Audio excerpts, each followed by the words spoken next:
this is Dominic, wedding DJ. And this is Serena, wedding planner. And together we are the Wedding Duo. We are here to talk all things weddings. Planning a wedding can be stressful, but we are here to help. So before you say, that's it, we're going to Vegas, don't go to Vegas. Let's have some fun. Join us as we answer your wedding questions and help navigate planning one of the biggest days of your life with the Wedding Duo. Welcome back to the Wedding Duo podcast. We are here to talk weddings. Surprise, surprise. Yeah, something new. No. What we always talk about. We live, eat, breathe, sleep. You guys, we did 10 successful events last weekend as a company. I was on the road. My first one was in Austin, and then I was just south of Fort Worth.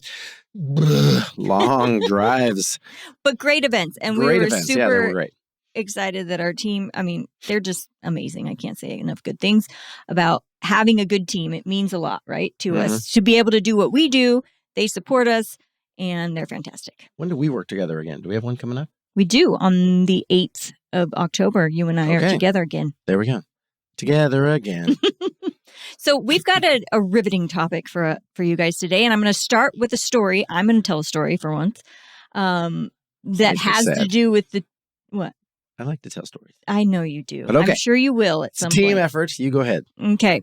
So I was doing this wedding. This was a long time ago. And I don't think you were with me. Maybe you were. No, I was at a church. That's right. For the ceremony. And the reason never let the DJ go to the church. They don't usually. I'm peeking in the window like, what's going on? What's going on in there? Sometimes, too, we get questions from y'all, like on social media, asking about songs for the church, like what songs to play. And really, usually our answer is check with the musician who's supporting you because they probably have a repertoire. This is not part of my story. I'm going off on a tangent here.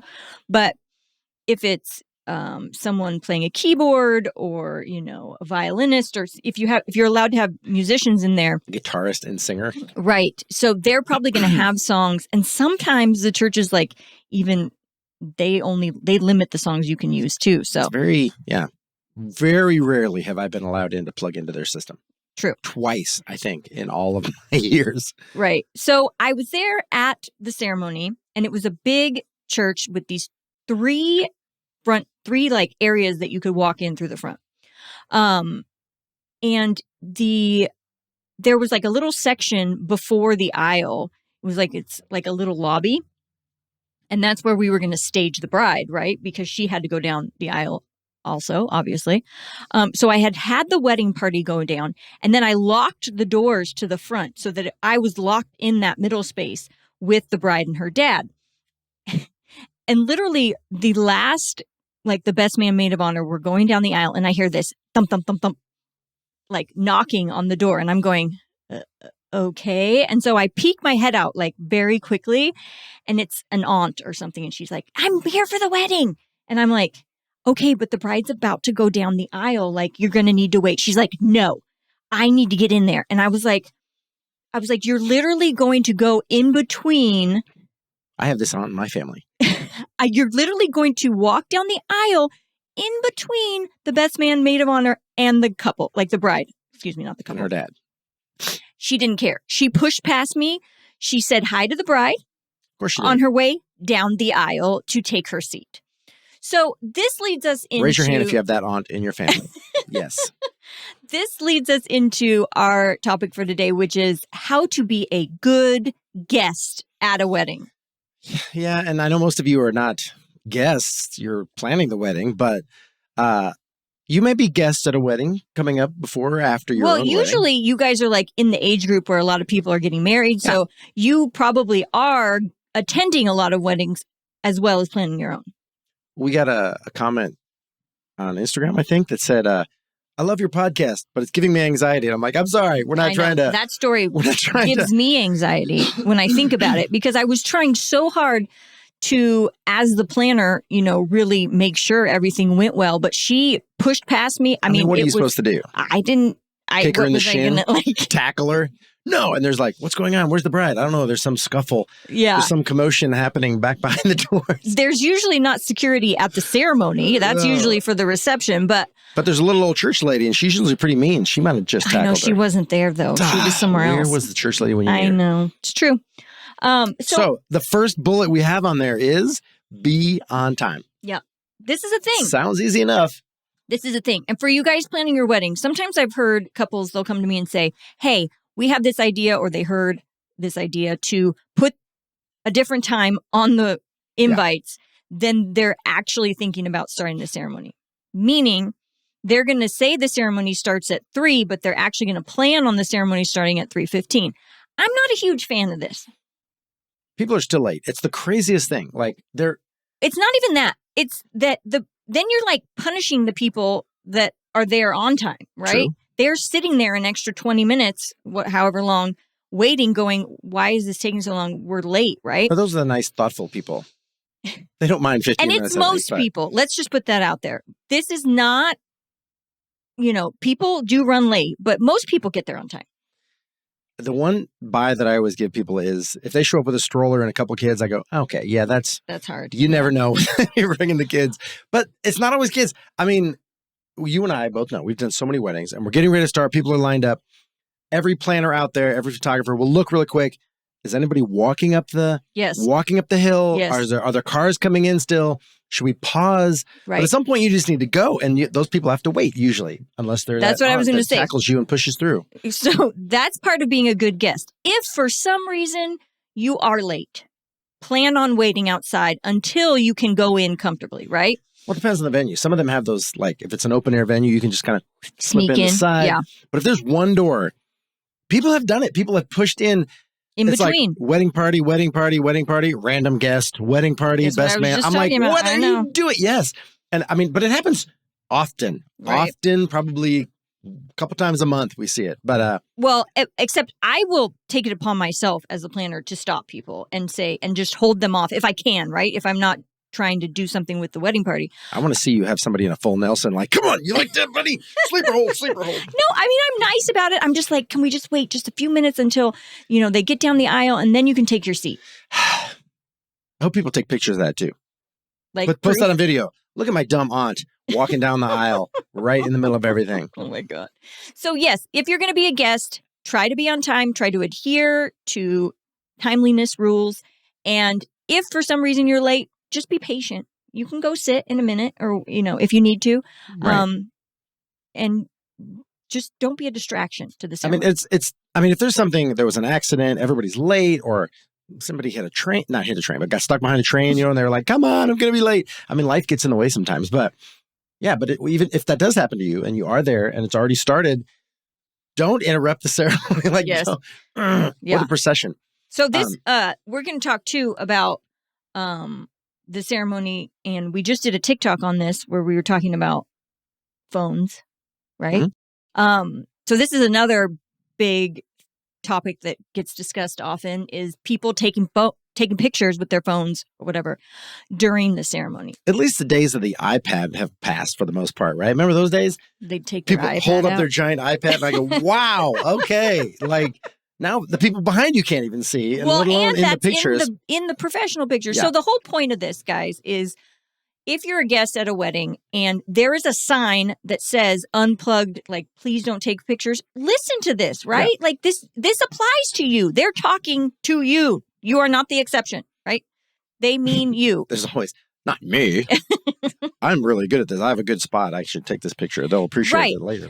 But something that we're seeing more frequently at events is that couples sometimes like photos being taken during the ceremony. So they'll do something called like a social media minute or a social media moment where they will allow for photos for a minute where people can take their phones out. And then what it also does is it makes everyone like uber aware that after that, we're going to put our phones away. Well, somebody else mentioned too, because we posted a video talking about the social media minute. And then once the couple gets up there and you welcome everybody, they sit down, like you say, okay. And you have the couple turn around and they can actually see the guest because they haven't seen the room yet. They haven't been in there. They haven't seen who made it. And they it kind of lets them catch their breath too. And kind of like, okay, here we are. We're at the altar. And like, oh my God, Aunt Julie made it. And they're waving, smiling. Yeah. And then everybody gets their picture. And then we're like, okay, it gives them a chance to kind of settle in. So it's kind of multi-useful. Right. And I think some people that have a hard time with this, because the comments that we'll get on the other side of this is, I hate that idea.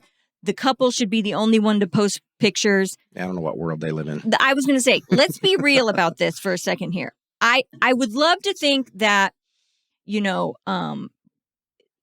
that's coming from a good place, that they're saying like, oh, the couple should be the one to first post about their wedding. But that's not reality in today's like social media world. People are posting pictures right away as they're there. Like that's happening. And a lot of couples embrace that, right? They're like, yeah, we want you to. I mean, for example, we take videos at the event, right? We don't post anything until after. You. Yeah. I'm terrible at taking the videos, right? But a lot of times, and we'll ask the couple, like, are you okay with us posting this? Like, we'll just make sure. And they're like, yeah, go ahead. Like, we're excited to see it. So I guess overall, the vibe is changing. People are really like embracing seeing themselves and their weddings on social media. But I just think we have to be real about that. Okay. That was a long thing. That's usually me that does the long ones. We had an officiant that commented on that same post, and he said, I even like give a shout out to their hashtag up there. Because if you have a hashtag, that's the whole thing. Is like, I want to see the pictures afterwards, right? Mm-hmm. That's like the one, we want to see the pictures you took. The worst one is, and these are the photographers out there saying, no, it's the people on the aisle. When they lean into the aisle, those are the ones that like, okay, you're trying to get a picture of the bride almost to the altar. Right. And there's Uncle Charlie leaning in with his phone. And you're like, oh. Okay. Can we go back even worse? Story time again, right? And I think I may have mentioned this on a previous podcast. I think it was Grandma and Grandpa, get up out of their seats, walk around to the back behind the officiant to take video of the couple. Yeah. Like literally getting up onto the altar to get pictures and video. Wow. I had a dude. It like blew my mind. I had a dude, and it was the weirdest thing. I mean, I was looking at going like, is this really happening? He went like behind, there was like a hedge.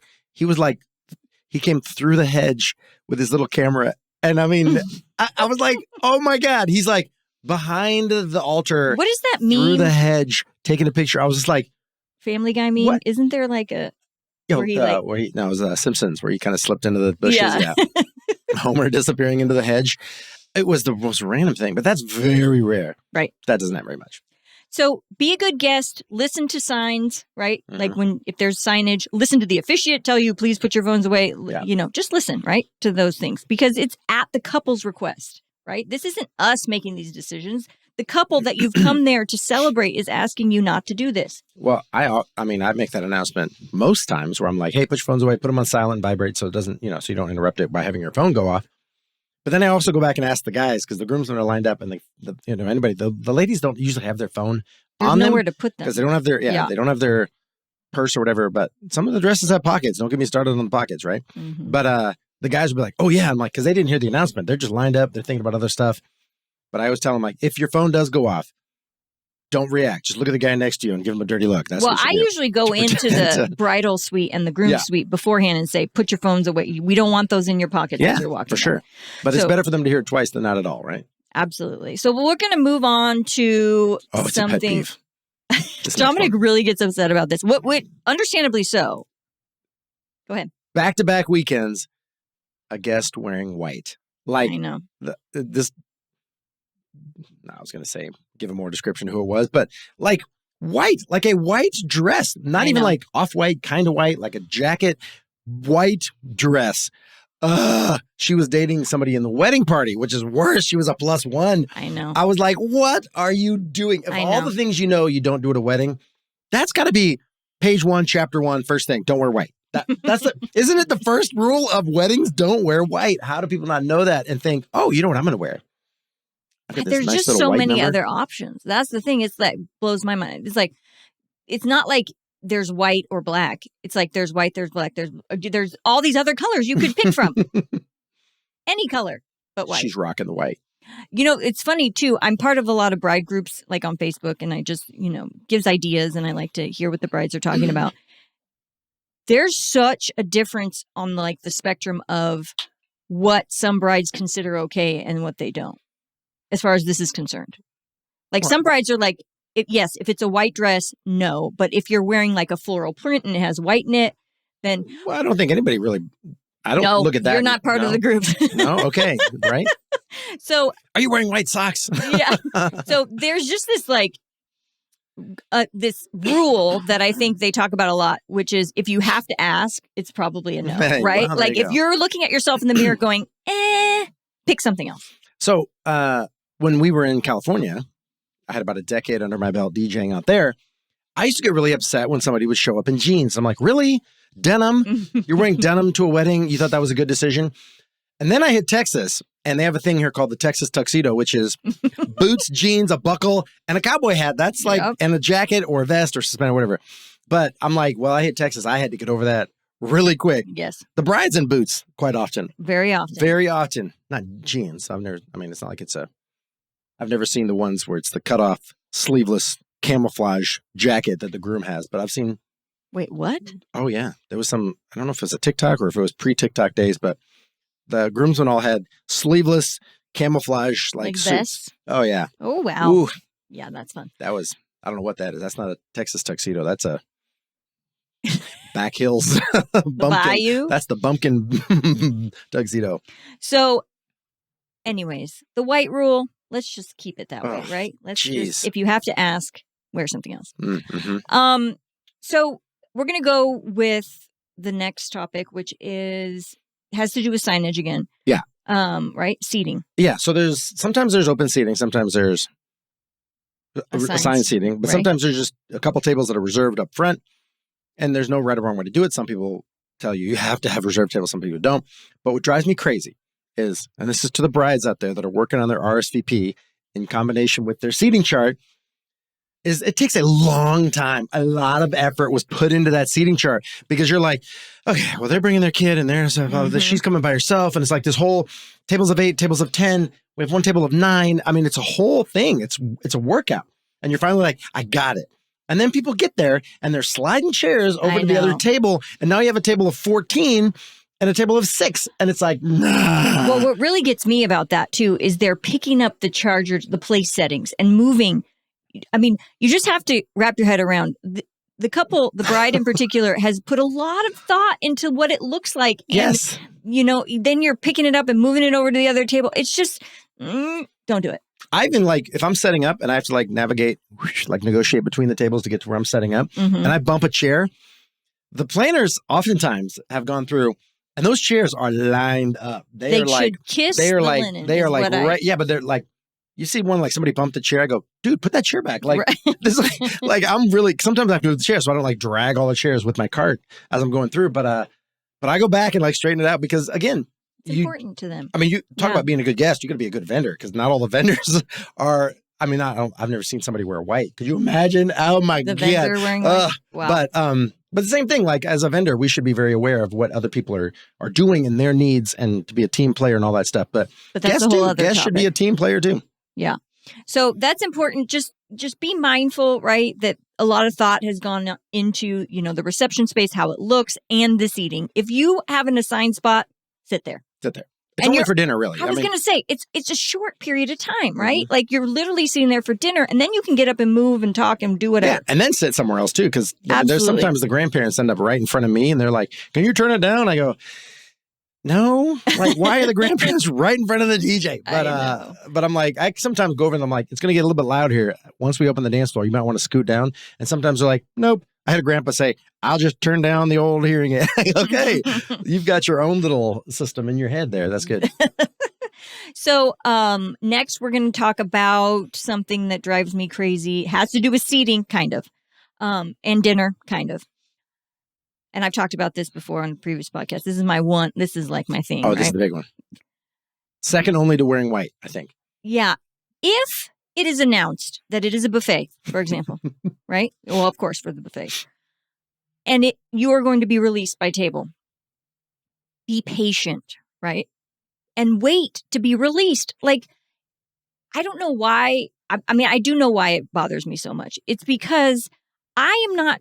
This is not a personal vendetta against table 12 that you are going to be last. Table 12 gave us dirty looks. You're going to eat last, table 12. I literally am trying to control the flow of people. If I have 200 people that are trying to go through that buffet line, I'm really trying to make it efficient for the catering staff.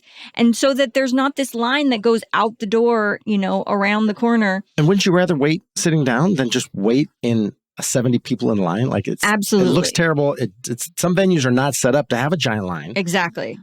But even if there is, and the DJ says, please wait to be seated. Please wait to be released to eat. We're going to try to get everybody through as quickly as possible. But please be patient. We're going to get the wedding party and the couple served first, followed by the immediate family, who, by the way, might be paying for this whole thing. Right. But then there's the table of cousins They're hungry, or work so friends. they get up. They just get up and get in line. And or what's worse is like two people get up and come back and sit down, and they've got their food. So when you go to release them, they're halfway through their meal and everyone else is kind of looking at you and looking at them. And I go, oh my gosh, it's so awkward. You didn't think that was awkward at all that you go eat? Yeah. And that clearly that table hasn't been released. But well, and the other thing that happens is I'm standing there, waiting, kind of being mindful of who's next. And the people are just shooting me daggers, right? Like they are like, you better pick my table. And I'm like, how do I decide? Like, again, like I don't know these people, and I'm just trying to make sure that dinner goes, you'll get to eat. I guess that's the point. Like, you will get to eat. Just wait. Well, I know when we work together, you usually release the tables. And a lot of planners do, but some planners don't. They ask me to do it. And they think I'm going to be on the mic like, table 7. And I never do that. It's just people don't hear it. Yeah, it sounds like a bingo hall. Yeah, it does. It sounds like bingo. Right? Yeah. G5. No. But so I literally go to the tables and I do the same thing. And I'm in the exact same scenario you are, where what I like to do is when somebody is walking back with their food from a table that I didn't release, what I'll do is in the middle of the dance floor, everybody can see, I like slap the food out of their hand. I'm like, you will eat when I say you will eat. And then nobody else gets up after that. In my head. In my head, that's how it plays out in my head. No, but it's really like, I don't know. We try to get everybody through, and it usually goes pretty fast. These caterers usually know what they're doing. It's like, it's like moving and grooving. But again, just as a guest, it's not personal, right? We're trying to get everyone fed. Like, it has to go in order, in an orderly fashion. I had someone comment, because I did a TikTok once where I talked about my pet peeve being people getting up, right? Every planner is out there nodding right now. And somebody commented and said, well, just go faster. Like, and I'm like, yes, because that's how it works, right? Yeah. Because I just can sling mashed potatoes. Go by, I'm just going to sling the mashed potatoes on your face. I don't even know if we've ever talked about this, but what I do, because there's always, somebody has to be last, right? Yes. So there's 2 tables next to each other, and they're usually like kind of sitting up in their seat, looking, trying to make eye contact. Like, I didn't forget about you. Hold on. So I'll go over and I'll tell both tables, like, all right, so nobody's going to be last. I'm going to release both of you at the same time. If you hurry, you can beat the other. And they're both like, they'll get up and they start scrambling. That way, nobody's last. It's like the last 2 tables. It's like, it's up to you. You can wrestle your way through the crowd to get there before the other table. And I should say, most people are very sweet. And I come up and I say, thank you so much for your patience. It's your guys' turn. They're like, thank you. I don't know where the other portion of this is. I enjoy what I do. And I enjoy life in general. But I love just busting chops too. I'll come walking up to a table and everybody's making eye contact with me. Right when I get there, I'm like, and I'll turn and they're like, yeah, come back. I'm like, what? Oh, were you waiting on me? Do you need something? Or I'll just sit down at the empty seat and they're all looking at me. Like, you know what I always say? I always say, I like to fill the seats like at the Oscars for pictures and stuff. And they look at me like, oh, good. That's good. And they go, are you releasing our table? I go, yeah. You can go eat. Go ahead. Okay, so now we're going to move on. So important things happen during the reception, right? Yes. Dances, toasts. There has been a lot of thought and anxiety, anticipation for the couple to do these things. Be quiet. Yeah. During dinner, during cocktail hour, that's your time to chit chat. During dancing, where you have to like yell at that point to talk. Right. Or take it outside or whatever. But when the best man, maid of honor, father of the bride, or the couple have the microphone and they're trying to address the crowd, some venues are an acoustical nightmare. They are. An acoustic nightmare. And it's just echoey. And if you're chatting, that din is so distracting. And it's so hard for the person, that poor maid of honor who's beside herself with her anxiety. And I hate doing it. And then you feel like, well, nobody's even listening. Yeah. It's just incredibly rude in my book. Like, it's only a small portion of the night too, right? Like, there are other opportunities to talk during dinner, like you said, cocktail hour, dancing. Just give these people your attention. They've probably spent a lot of time planning this out. And the same goes for the dances. I think you should... it's like they can see you talking or hear you talking, right? They're trying to have this moment. Just shut up. Yeah. Well, It's I'm sure you've heard me do this too, but right as the best man, let's say the best man's starting, and he starts talking like, hey, and sometimes it's just drowned out. I'll shush everybody on my mic. I'm like, shh. And I'm like, I'm sorry, I'm going to shush you again. Shh. I go, if somebody at your table is chatting, please let them know we're starting to, just to tap the person next to you and say, hey, shut up and focus. This is why the only reason you're here is because there's an event going on. And that's why you've got the booze and the food and the DJ and all that stuff. So pay attention. Absolutely. The other thing too, and this is kind of something that happens to us a lot as vendors, is we get asked about, for example, like why there isn't something there, like food wise, I guess is a good example. Like, well, why isn't there a salad on this buffet? Like, you know what I mean? Or we'll get asked about like, just realize that this is the couple's decisions, right? Like they have put this together. They have their vision and their budget that they're trying to, work with. And a timeline. There's a plan. That's the thing that gets me. It's not so much why isn't there salad, but somebody will come up to me and like, let's go, DJ, do the next thing. Let's open the dance floor. And I'm like, the bride and groom are outside taking sunset shots. Exactly. I'm not going to start the dance floor with what is supposed to be their first dance. They're not even in the room. Thank you, Aunt Julie. I got this. We got this. Right. There's a plan. I didn't just show up and be like, oh, no, what we're doing. What are we doing next? And that's not how it works. It doesn't happen very often, but you're right. It's like some people, want to understand what's happening or why it's not happening. And it's like, no, believe me, we've got this planned out. And nobody wants to get the party started more than me. I'm ready to get the party going. But you have to, start the thing. There's a process. There's an order of events. Like that's what we're trying to do. And some things take longer. And if you're going to get that beautiful shot outside at sunset. Yes.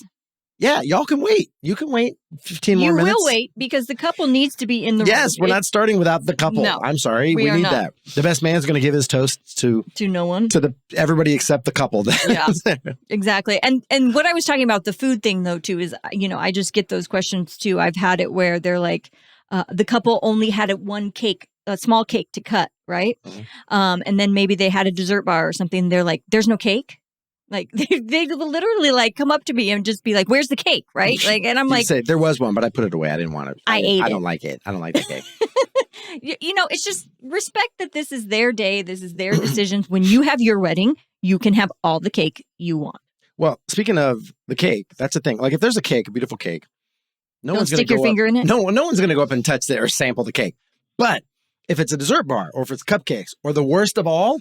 The worst of all. Donuts. Mm-hmm. If there's a donut wall, people just, they attack it. Or, no, actually, all it takes is one person to walk by with a donut and they go, oh, we can get a donut? And then they attack. And then the photographer didn't get one picture of this donut wall that they assembled because it's been decimated. Mm-hmm. But there's sometimes if it's a candy bar and there's like little scoops in the candy dishes, maybe that's opened early.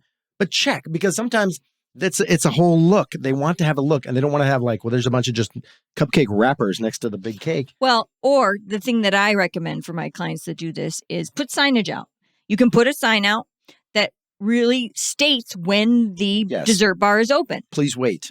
But it's the thing. People think like, oh, I just ate. I can go. Let me go grab a cupcake. Like or before. No, it happens before. Oh, before. Oh, absolutely. Oh, the donut wall. That's what I'm saying. The donut wall is up and assembled, and if you haven't seen it, it's a big wall with little pegs in it usually, and there's donuts, 2 or 3 donuts on each peg. They just can't stand it. And one person grabs it, and that's all she wrote, that donut wall. And this is not just children here we're talking about. Oh, absolutely this not. Is some grown-ups. I almost want to say that kids, like, I'll steal you a cupcake. Tell you that, kid. Let's get no, but. So the last portion of this, and this is really your topic, your subject here, is... Dance or go home. No, I'm just kidding. No. Of course. I put that on there. You see it? Dance, dance, dance. In our notes, yeah. But I was kind of joking about that. I think it's really great, even if you're not like dancers per se, and you don't want to dance your behind off the whole night, go out and on the dance floor and share at least 1 or 2 dances with the couple, right? I mean, it just means a lot to them, I think, right? To have everybody out there. And I don't know. There's nothing worse than like tables sitting there just staring at like the dance floor. I had a friend, I don't know if you remember this, but a friend in California, his name was Carl, and I knew his wife pretty well. I was in their wedding, which I was kind of like, dude, you want me in your wedding? This was before I was DJing. But I mean, I've always loved music. I've always loved the dance. If you need me, that's where you'll find me. If I'm a guest, I'll be on the dance floor, right?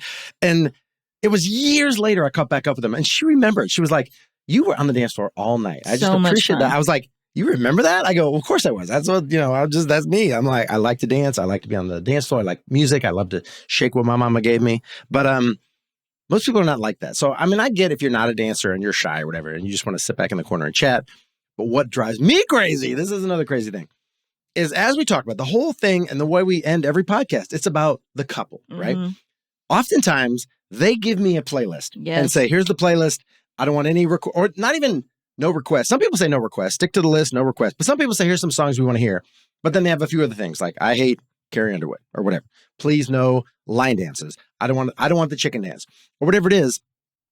And then somebody comes up, like this was last weekend. They said, no line dances. We don't want any of them. And I'm like, that's fine. Yeah, it's low hanging fruit for a DJ and guests like them. So if you don't say that, I probably will play a couple because people like to do them. But if you tell me no, I'm not going to do it. But if somebody comes up is like, oh, we got to do the Cuba Shuffle. I go, no, sorry, we're not doing line dances. Oh, no, it's what you got to do it. I go, do I? So that's one thing is like you make a request and it's on the do not playlist. It's not going to happen because it's not your day. The couple have given me guidance. The only reason I'm there is they paid for me to be there.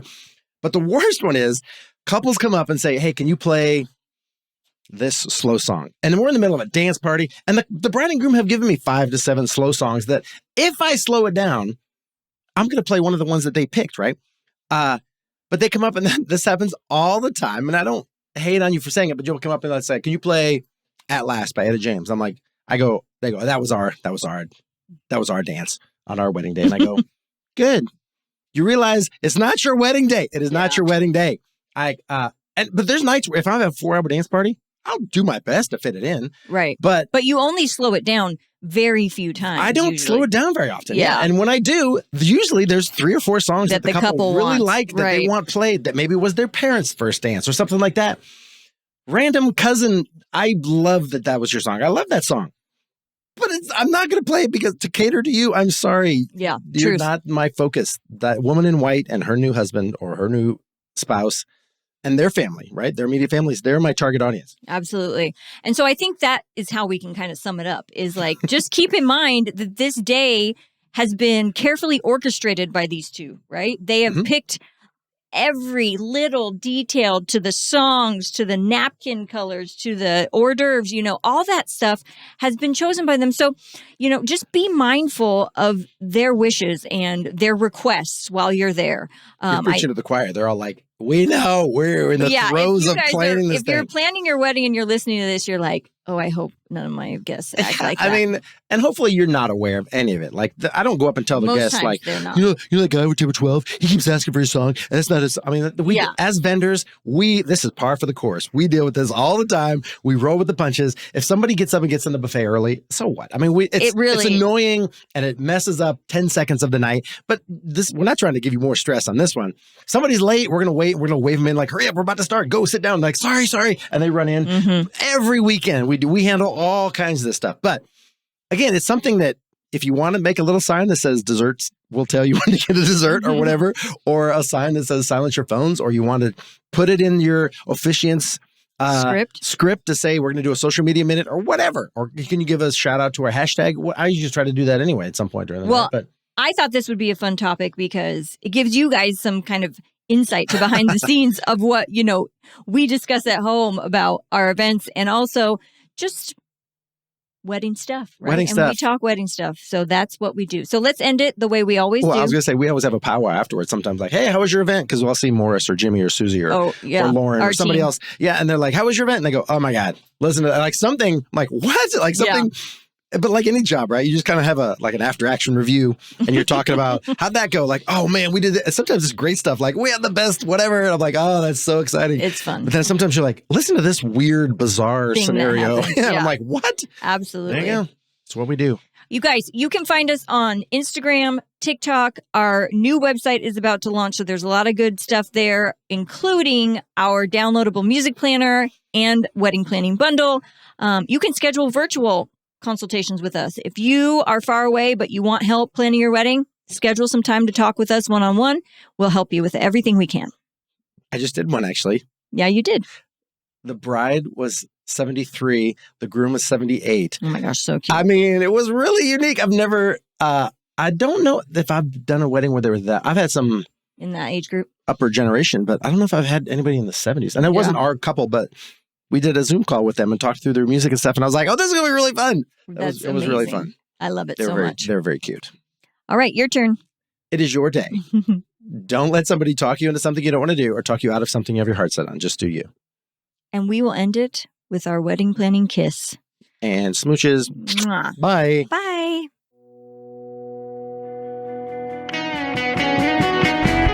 Hey, so thanks for listening to our podcast. If you found any of this information helpful and you know someone who may be engaged or is a maid of honor, maybe you could tell them and share it with a friend. Absolutely. So screenshot this episode, share it on Instagram, on Facebook, and tag the wedding duo. We promise to share the love back.